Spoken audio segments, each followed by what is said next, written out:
So do you get confused between mean, median and mode?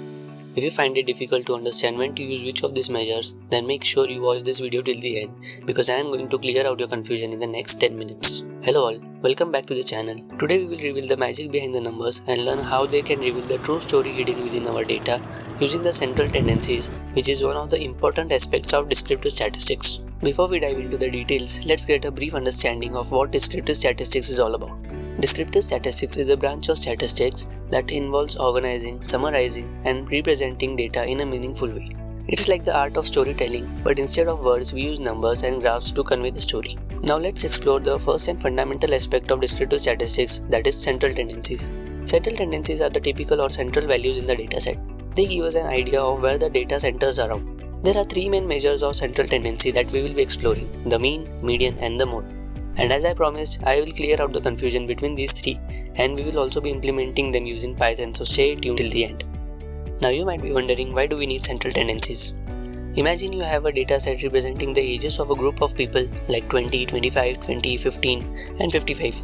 Without central tendencies, this number may seem scattered and confusing.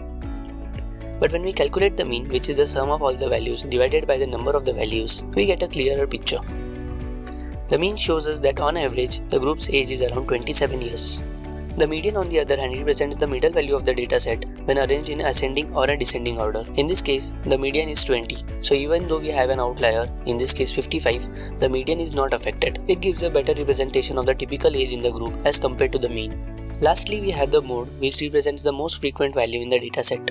In this case, the mode is 20 as it appears twice. The mode helps us identify the age that occurs most often in the group.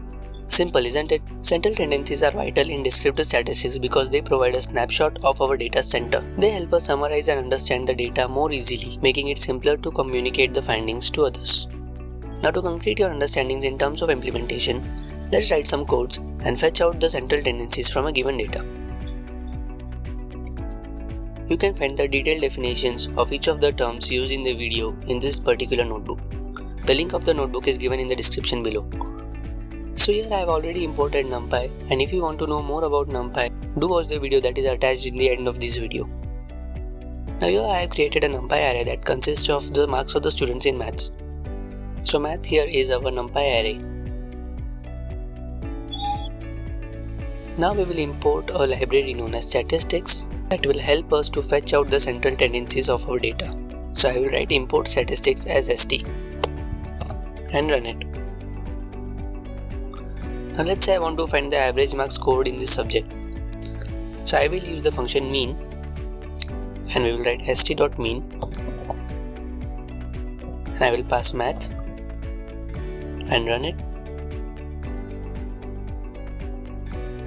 So I get the average mark as 64. Let's check the mark that is at the center of the dataset. So we will use median. I will write st.median, pass math,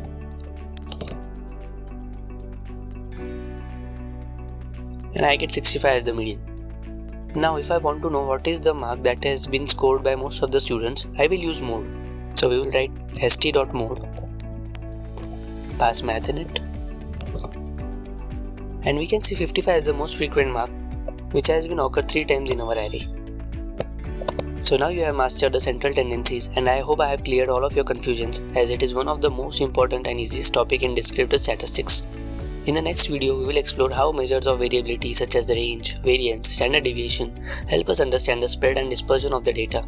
By combining central tendencies and variability measures, we will gain a comprehensive understanding of our data story. That's all for today's introduction to central tendencies. Remember, understanding these concepts will unlock the true power of your data analysis.